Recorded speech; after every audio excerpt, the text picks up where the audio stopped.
Feedstocks for polymerization of ethene to produce polyethylene need to have a purity in excess of 99.95%.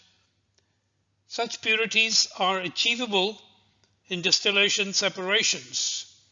However, the distillation columns need to have a large number of trays, about 100 or so, and these are operated at high reflux ratios because of the small differences in the boiling points between ethene and ethane. The relative volatility is relatively low, about 1.2. In order to reduce the energy costs associated with ethene-ethane distillations, several developments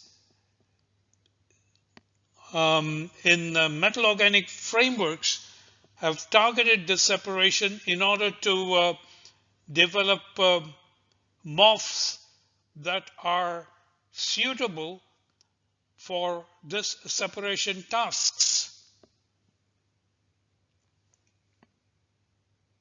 There are basically two types of metal organic frameworks that are capable of separating ethene and ethane mixtures. The first class of metal organic frameworks are selective to ethene. In this category of ethene selective MOFs, we have two subcategories, one exemplified by magnesium MOF 74 or iron MOF 74 or cobalt MOF 74 that consist of hexagonal one-dimensional channels with unsaturated metal sites at the vertices of these points as indicated in blue. The uptakes of both ethene and ethane are high, and the selectivities are also of the order of 20 to 30 or 40 depending on the metal used. Typical breakthroughs for iron MOF 74 are shown here in the red circles. We note that the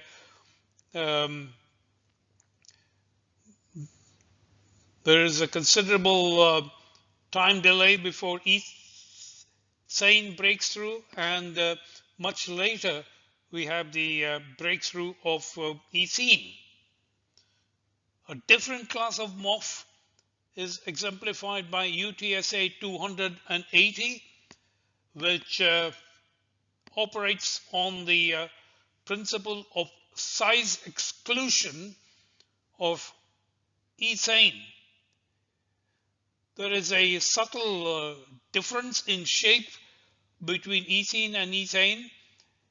Ethene is basically a two-dimensional molecule, and by tuning the shape of the pores, these pores of UTSA 280A can be made to only accommodate ethene while excluding ethane. So we have two different breakthrough characteristics, one in which ethane is almost completely excluded from the pores, and another class of MOFs in which both gas components have finite uptakes within the pores of the metal organic framework. In PSA separations to produce purified ethene, it is preferred to have MOFs that are not only selective to ethane, but ethane is completely excluded from the pores. And I will explain this in the next slide. Here is a schematic of a four-step PSA scheme for producing purified ethene using an ethene selective MOF. The four steps consist of a pressurization step, followed by an adsorption cycle in which the products leaving at the top of the fixed bed adsorber consist of purified ethane.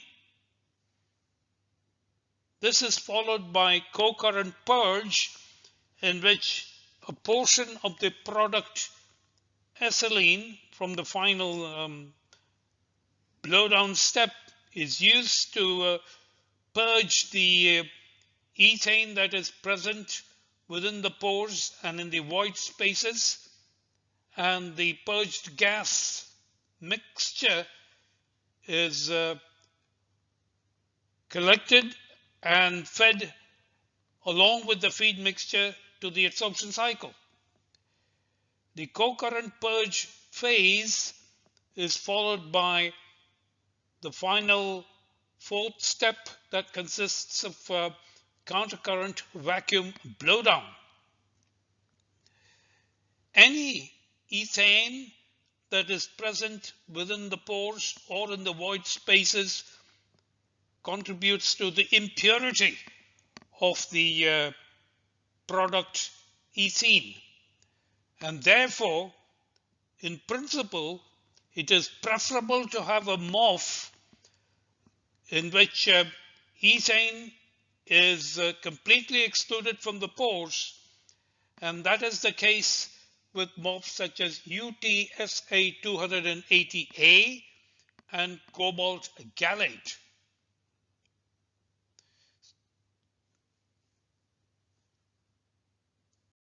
Ethane of polymer grade purity 99.95% plus is easier to obtain using MOFs that are selective to the saturated alkane, because the purified ethene can be recovered in the adsorption cycle.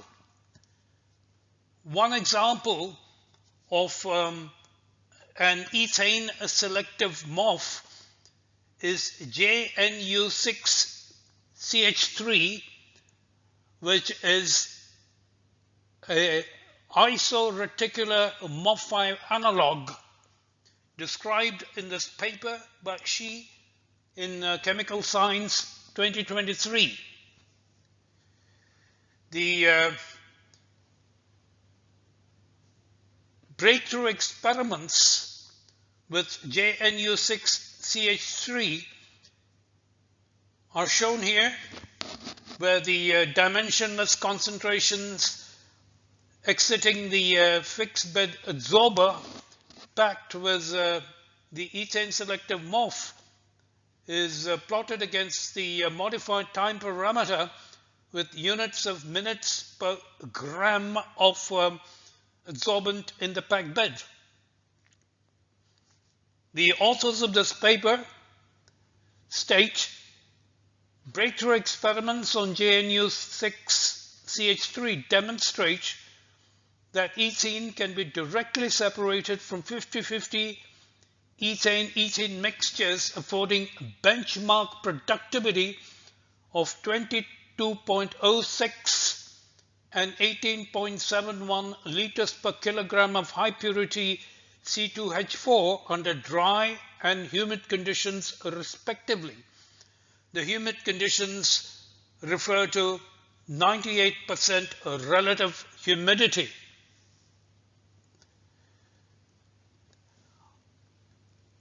In the remainder of this presentation, I address two separate questions. Firstly, how do we compare breakthroughs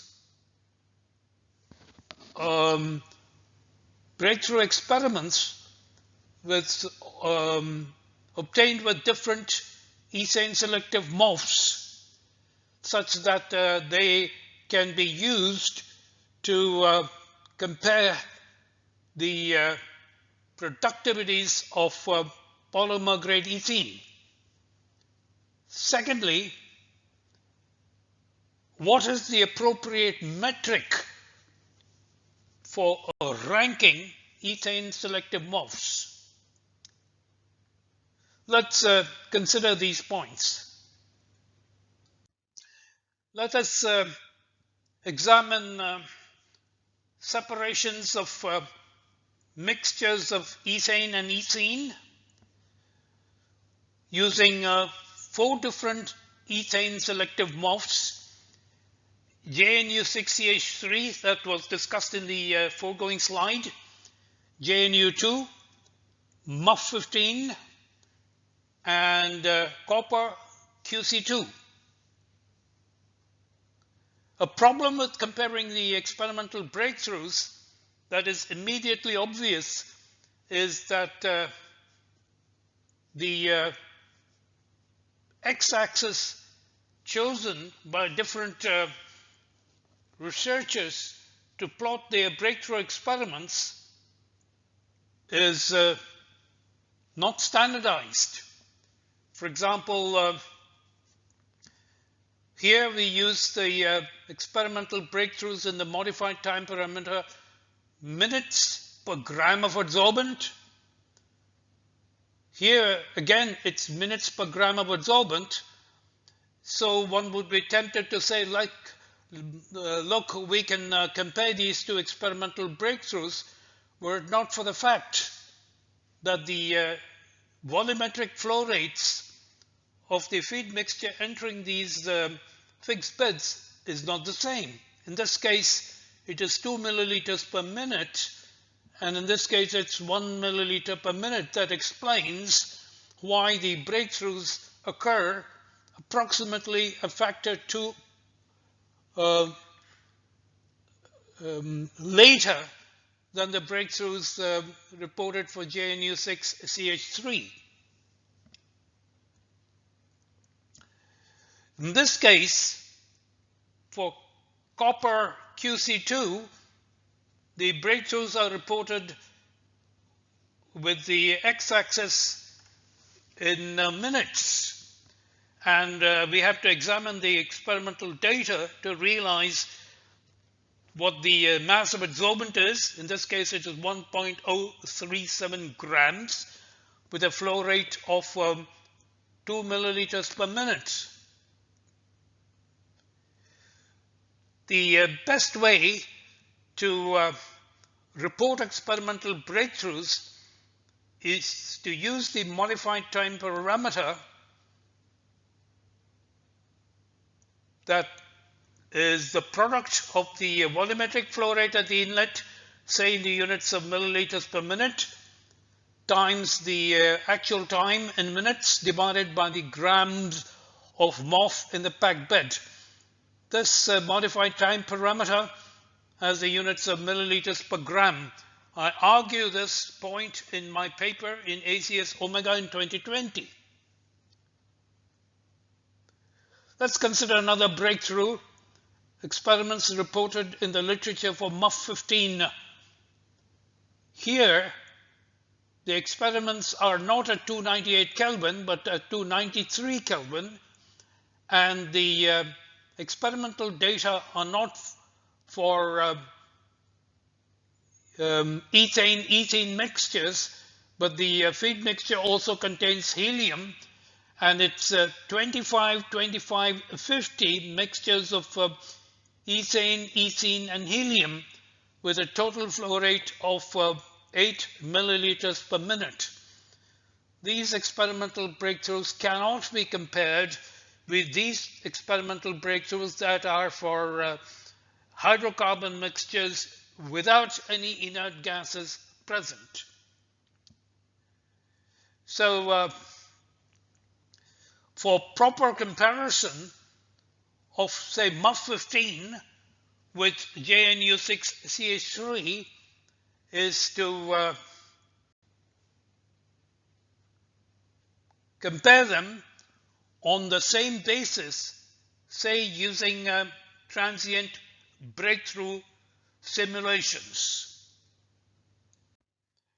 In this graph, I compare the experimental breakthroughs for JNU6 CH3 with transient breakthrough simulations ignoring intracrystalline diffusional influences. The methodology for conducting the transient breakthrough simulations are described in my 2020 paper in ACS Omega. See also my YouTube presentation on transient breakthrough simulations. So for a comparison of ethane selective MOFs, we may compare the productivities that are determinable from transient breakthrough simulations. A somewhat simplified approach is to use the shockwave model to describe the breakthroughs, and the advantage of using the shockwave model is that the maximum productivity of the purified alkene is determinable from use of the IAST. The formula is given here. Delta Q is the maximum productivity of the purified ethene. This equals IAST calculations of the component loading for component 1, which is ethane, multiplied by the ratio of the mole fraction of component 2, which is ethene, divided by the mole fraction of component 1, ethane, in the feed mixture. And this product is then we subtract the component loading of ethene in the mixture from this product to obtain the maximum productivity. So for a 50-50 mixture, it is simply Q1 minus Q2. And using the IAST calculations, we obtain a value of 1.06 moles per kilogram that works out to 24 liters per kilogram at standard temperature and pressure conditions. The paper by Xi in chemical science claims a productivity of 22 liters per kilogram, that is lower because of the slightly distended characteristics of the experimental breakthroughs. And therefore, we conclude that the separation potential is a convenient metric for ranking ethane selective MOFs. Further details are provided in my ACS Omega paper 2020. The use of the separation potential delta Q for ranking MOFs is exemplified also in this paper by Wang in Angewandte Chemie, published in 2023. Table S3 from the supporting information of this Angewandte Chemie paper, published in 2023, compares the separation potentials calculated from the IAST for a variety of feed mixtures, 50-50 mixtures, 10-90 mixtures, 1-15 mixtures, using a number of ethane selective MOFs. So IST calculations can be used to quickly rank ethane selective MOFs. Table S4 of the same paper compares the productivities obtained from the breakthrough experiments. Generally speaking, experimental breakthroughs will yield productivities that are lower than the values of the separation potentials, because the separation potentials are calculated on basis of the shock wave model that leads to very sharp concentration fronts traversing the fixed bed adsorber, and the separations obtained thereby is the maximum that is achievable. Generally speaking, we should obtain product purities, say about 60–70% or of the values of the separation potential. In case diffusional influences are important, the productivities are reduced even further. The important message is that the appropriate metric for ranking ethane selective MOFs is the separation potential and not the separation selectivity. I refer you to my paper in ACS Omega 2020 for further details on this metric that has been dubbed the separation potential. This metric is being increasingly used in the MOF literature for a variety of separations. The concept of the separation potential that has been described in the foregoing slide and in my papers published in 2020 and 2017 can be extended to multi-component feed mixtures. For example, for the one-step purification of